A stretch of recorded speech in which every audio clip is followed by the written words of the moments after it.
In today's video I'm going to show you how I made this massive quarter-scale Iron Man statue. My goal was to just use spray cans for the paint job. Let's see if that worked. My initial plan was to print all of the parts with lights in transparent resin and then I simply place LEDs behind them. To increase the light reflectiveness of those parts, I coated the inside of the parts with watered down craft acrylic. For that I used a syringe to inject the color into the parts. But after doing that I realized that behind the lights on the boots there are keys that connect the boots with the thighs. That would totally mess up an even and uniform lighting. So now I had to remove all those lights by drilling dozens of holes around the perimeters, and then I just needed to Dremel out the small bridges that still held those lights in place.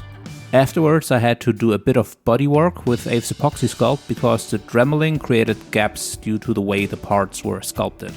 After more sanding I painted everything black because black is a pretty good base color for metal, and black also reveals a lot of imperfections that you don't see on grey or without primer. Then I finally had the surface quality I needed to achieve a clean paint job in the end. I obviously could have made my life easier by just going for a battle damaged look, but I wanted to achieve that crisp and pristine fresh out of the workshop look. But the next step caused some grey hair again. I now needed to fill those holes for the lights somehow.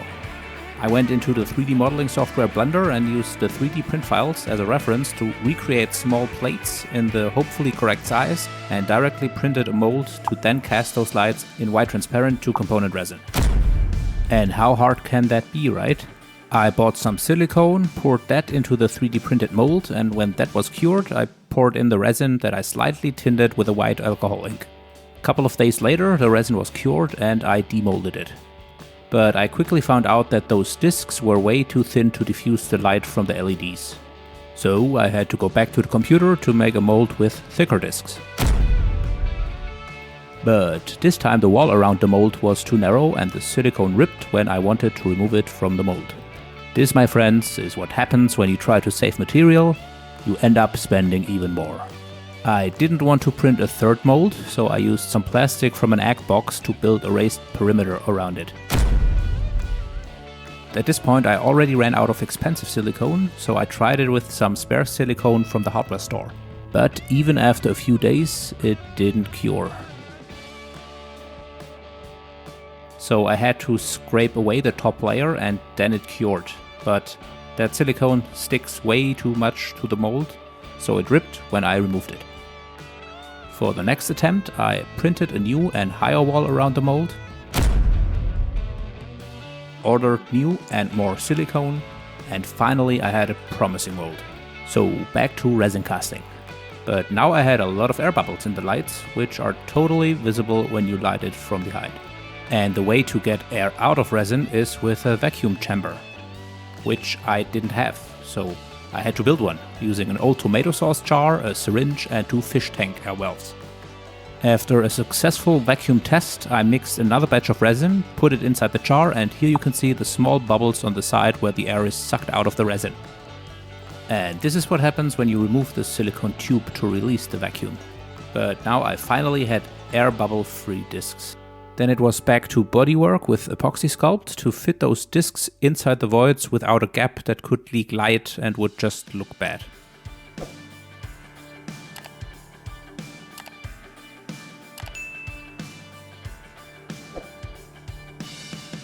And now the light diffusion was better as well, at least for those smaller parts. At that point the bodywork was finished, so it was time for the final paint job. I used a random Redl can silver as a base color for the candy red of the suit. But my tests with some plastic spoons have shown that it's not really important what base color it is. For a metallic look, however, silver cannot be so wrong. A bit of wet sanding followed to get the smoothest possible surface, and then I used Motip 51558, which I also used a couple of years ago to paint that Iron Man helmet and forearm from the thumbnail.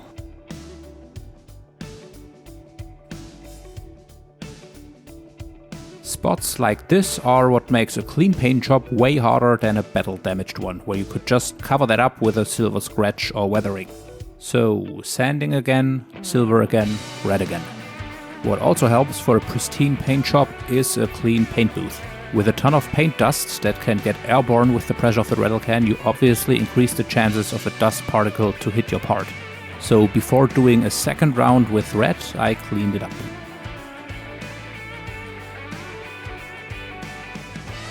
And then I used Montana satin varnish to seal the red.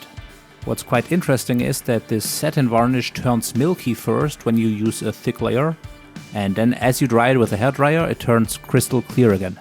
Oh, and I told you that the last mold finally did its job. Apparently I repressed my memory here, and it's not really visible in the video, but those discs were still too thin to diffuse the light, and additionally it was hard to glue and handle them. So I made another mold. This time, finally it was good enough to use, and I was able to start with the electric circuitry for the lights. If you want to see the schematics, you can just pause the video for a few seconds now. I used pluggable connectors for each of the body parts. The body parts themselves are all magnetized, so in case something breaks at some point, I can always take it apart easily. But let's be honest, once this guy is standing on my shelf, I'm not going to use the light effect anymore anyway. If you are asking yourself why I didn't finish the paint job first, the chrome gold I was going for is very easily damaged, and I didn't want to risk scratches or abrasion while working on the parts. When all the LEDs were in, I glued in the discs with hot glue. And then I cleaned up my paint booth once more, because now it was time for the gold. For that I needed to grab some masking tape in different sizes, and then a couple of hours masking followed. As I already said, I wanted to use Montana Gold Chrome for all the golden parts. The problem with any chrome, however, is you can see every single imperfection.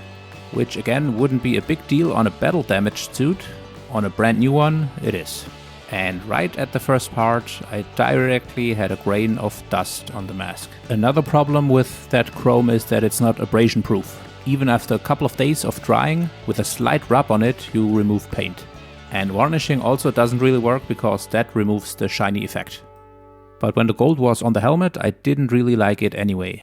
Unfortunately, I also didn't like any of the other gold spray paints I had, so at this point I started to deviate from my all rattle can plan and went to Vallejo acrylic gold and the airbrush. But first I tested how the gold would look on the red and if the gold goes with the Montana spray varnish before I might destroy my actual parts. That luckily worked. After a lot of masking, I had all the parts painted with gold. When that paint was dry, 2 coats of satin varnish followed. For that, however, I removed the lights again because I wanted them to stay matte. Iron Man's helmet got the last finishing touches with tile black for the cheeks and plain black for the eyes and mouth, and then it was time to connect all the parts and the suit was done. But Tony still needs a base to stand on. That was a really simple paint job by base coating it black, then just misting gunmetal-like dark silver over it and varnishing it with satin varnish. The hardest part about the base was, since it was FDM printed, to remove all the print lines. Next I needed to drill an additional hole in the base to connect the right foot with the base for the power. It would have been smarter to make that before painting. And the same goes for the holes in the back I needed to drill for the power plug and the on-off switch. After soldering together that, I was finally done and was able to make a cross on this project that I really started to hate at some point. But I still love the end result. What do you think? Oh, and I also have these 2 Tony Stark hats I made in a previous video that waited for the suit. If you want to see how I made those, watch it after this one. And now the final reveal.